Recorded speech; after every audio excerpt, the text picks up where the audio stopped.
Hey guys, I am Big and Scary. I'm bringing you another StarCraft 2 replay, this time featuring in our top right-hand side JadePop, our blue Protoss. In the bottom left, we have EchO's Hordeon, our red Zerg.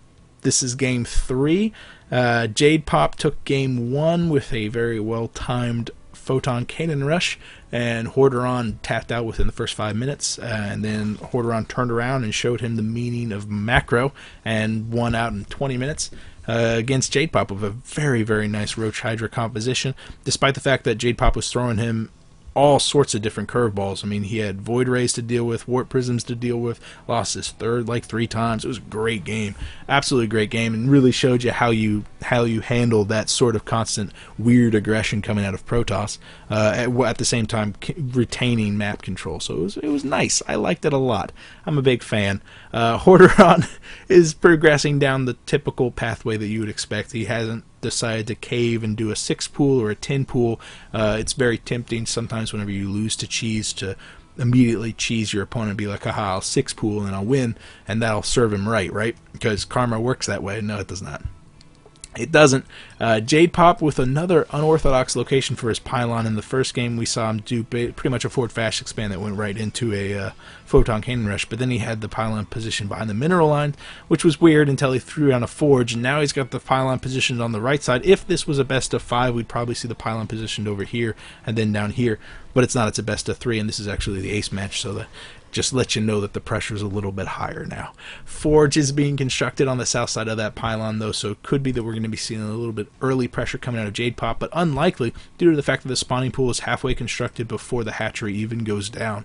Hordeon is throwing down that hatchery, so he's still getting that 15-16 supply hatchery, just like he did last time, but this time his timing is not going to match up anywhere near as perfect as the times before. Especially in the second game, we saw that the spawning pool and the hatchery finished 5 seconds, maybe 7 seconds apart, and because of that you can produce both of your queens pretty much on top of each other, and the larva injects line up perfectly, and it's so much easier to macro.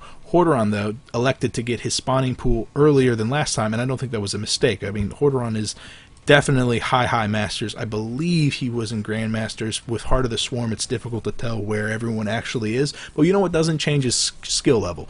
And if you can change your build order enough to the point where you're like, I'll just get my spawning pool a couple of seconds late, and I know how to do that, it's awesome. But it screws up so many different mechanics. It can make it so that your larva injects from your queens don't match up. You can't construct 2 queens at a time. Do you construct 1 queen from one hatchery and then immediately construct the other one behind it, or do you wait until the second hatchery actually pops, because the timing is only going to be off by 1 or 2 seconds, and then the walking distance, you have to figure out all that stuff out, and it is so specific, and it's very difficult to do that evenly, and it's nice to see it being done here, because we can actually see, is this going to affect his macro mechanics? How long is it going to take him to get that third? He's got the 300 minerals right now, but he also has to deal with some pressure that could be coming out of JadePop, because JadePop has shown us that he's more comfortable in the early game, more comfortable in dealing with Hordeon in unorthodox methods, rather than taking it to the late game, because Hordeon has no problems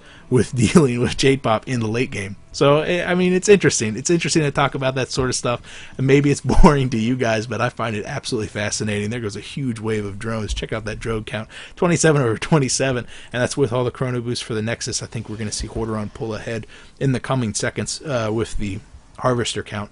Not the earth-shattering not an earth-shattering lead, but a lead nonetheless. Cybernex core is being constructed. Double gases have been tapped back up in the natural, and a +1 chrono boost. Wow, on that forge. So yeah, maybe JadePop is willing to take this to the late game. There goes 2 geysers being tapped down in the natural, well within range of this overlord from Hordeon. So Hordeon's going to know that he's probably dealing with 4 gas. He hasn't scouted the main base at all, but he does have 2 overlords being positioned on the left side of that main base, and this is what Hordeon's actually waiting for. Okay, this makes so much more sense. He's sitting on that money. I was like, why aren't you getting a hatchery? You need to get a third. That's what you're supposed to do. But no, what he's doing is he's waiting for these overlords to get into position. He's got them keyed up over here on the left side, actually repositioning them right there. It shows you how close he's paying attention to them. He's moving one off to the left side so he can use it later for a suicide if he doesn't see anything, and he's going to be moving this one in immediately. Usually this is a 9 to 10 minute scout rather than a 7-minute scout.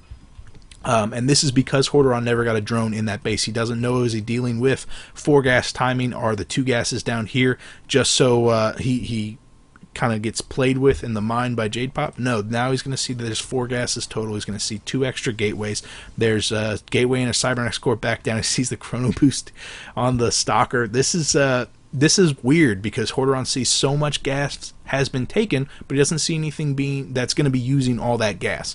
Even if there's chrono boosting off of 1 forge, that still doesn't justify 4 gas. This does, a robotics facility, and it's positioned really, really weird. It's positioned away from that overlord, and this is good game sense by Hordeon. It's so easy to send that overlord from one end of the base to the other. Don't see anything. Oh well, I guess there's nothing to see. No, he needs to scout down into that natural, see exactly what's going on down there, and he just barely gets within range of that robotics facility. Fantastic. Good play there by Hordeon just to get down there, see that robotics facility is being built, and what's interesting is, will that get canceled? And even if it does get canceled, the overlord from Hordeon's actually going to be moving in there. He's going to be scouting once again, sees that it does indeed go up, and he knows he's going to be dealing with at least mortals, maybe some colossus eventually. Probably maybe a warp prism, because he saw that last time. The stalker is going to succeed in taking out that overlord. Wow, I mean, it looked like it was definitely over the upper terrain, but no, it gets taken down. So is that sort of advanced scouting worth 200 minerals and getting yourself actually supply blocked? That remains to be seen. What can Hordeon do with this knowledge? He knows it's a robotics facility. He knows he's going to have to worry not only about the immortal sentry all in, probably not, because he didn't see that many sentries. He only saw a single sentry. Oh no, 3 sentries now. Wow. Could be an immortal sentry all in. He's getting that +1. It is a very powerful build. He's still definitely on 2 bases. I don't really know. He's getting another robotics facility. Okay, that makes so much more sense. There goes the robotics bay. He's pushing for that mid to late game. Good play here by JadePop, because he got his butt handed rather hard in the second game whenever he got into that late game, but it was mostly because he never really got that death ball composition. His colossus count was at maximum 4, and it got cut down to size pretty quickly by all of those corruptors. And so the colossus that he had out on that first engagement were illusions, and they got cut down incredibly quickly and didn't do any AoE damage. So JadePop is hoping that by getting 2 or 3 extra colossus out, he can chew up the hydralisks, and Hordeon had a massive number of hydralisks last time, and they're going to take a significant amount of damage. +1 ground armor, +1 weapons is already done. We can see +1 range being started, and a lot more roaches are being added in, and I think that's a correct decision by Hordeon. Hordeon's going to know that this force is going to be very tanky in nature, and it's going to have a very difficult time engaging a very thick and hardy ball such as roaches. Hordeon's going to be playing the macro game. Once those colossus get out on the field, he's going to be very thankful to the fact that those roaches are going to take significant less damage than the hydralisks. Those hydralisks are going to get chewed down very quickly, and getting a spire up to boot. Fantastic play here by Hordeon. Getting that spire out, he's going to be able to get those corruptors out to chew up those colossus. That being said, there's 2 colossus out on the field right now. Another 2 are going to be hitting the floor before those corruptors can get out. If JadePop plays the aggressor, if he gets out there with his force, he can demolish this roach hydra ball like no one else's business. Extended thermal lance is going to be finishing. We now have 4 colossus out on the field. This could be incredibly intimidating for Hordeon if he decides to actually play the aggressor. He's expecting 1 or 2 immortals because he hasn't scouted that other robotics facility, but here comes the colossus moving in. As things are right now, he's going to be fine, but no, look at that wave of AoE damage just melting away all of those roaches. Ultimately, resources lost-wise, obviously JadePop came out the winner there, but Hordeon came in, saw that this massive force actually existed, and pulled back before losing overmuch. JadePop actually being very aggressive with his Colossus count. He knows that as time goes on, those Corruptors are going to start hitting the field and the Colossus are going to be less and less effective. So he needs to press his luck right now, but I don't see any force fields at all protecting any of these sentries, and it's because they really don't have too much energy. Maybe 1 or 2 could have been thrown down there, should have been thrown down there to protect those Colossus. One of the Colossus does go down, but at what cost? The Roach number, Hydra number, really in shambles. A couple of Zealots had been warped in from these kind of weird positioning pylon, just because if one gets scattered, you're going to lose twice as many minerals. But they had no luck in this hatchery, maybe doing a little bit of hull damage to the hatchery, but with 3 spines defensively positioned in the mineral line, not much that can be happening there. 6 corruptors out on the field. They're going to be popping any second now, and we'll have absolutely no problem cleaning up those Colossus. And this is what I was talking about. JadePop needed to be a little bit more aggressive, needed to be a little bit better. I think with the force fields is what he was missing in that first engagement. And because of that, now JadePop is in a really weird position. He needs to be aggressive, but he can't afford to push up into the even ground and get himself stuck into a massive concave.